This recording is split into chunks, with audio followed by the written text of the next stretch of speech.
தான் பிறந்த மண்ணுக்கு நன்றி கடனாக பல்லாயிரக்கணக்கான மரங்களை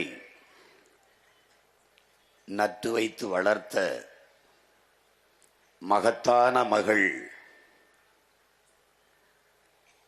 சாலுமரதா திம்மக்கா அவர்களுக்கு பெருமிதத்தோடு நம்முடைய புகழ் வணக்கத்தை செலுத்துவோம்.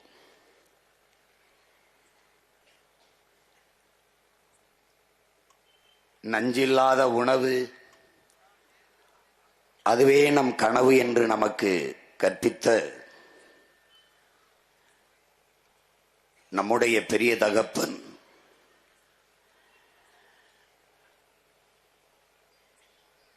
நாம் பச்சை புரட்சி என்று இவர்கள் கொண்டு வந்ததை விஞ்ஞானம் என்று கருதினோம். பிறகுதான் தெரிந்தது அது வியாபாரம் என்று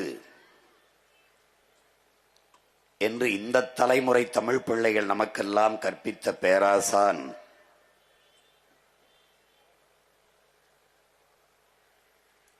இந்திய நெல் ஆராய்ச்சி கழகத்தினுடைய தலைவர் ராத்தேலால் ரிச்சாரியா அவர்கள் 22,792 பாரம்பரிய நெல் வகைகளை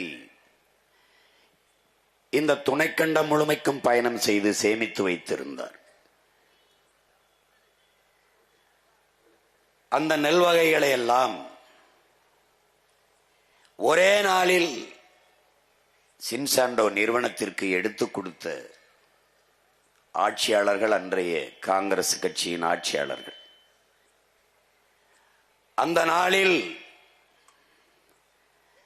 80 வயது நிரம்பிய ராத்தேலால் ரிச்சாரியா அவர்களும் இந்த நிலத்தில் நம்முடைய பெரிய தகப்பன் 2 பேரும் தான் எல்லாம் பறிபோனதே என்று அழுத பெருமக்கள்.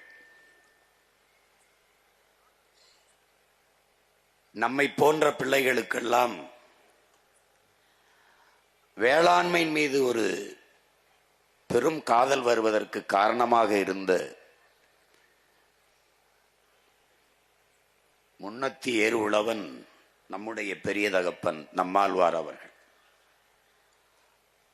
அவர்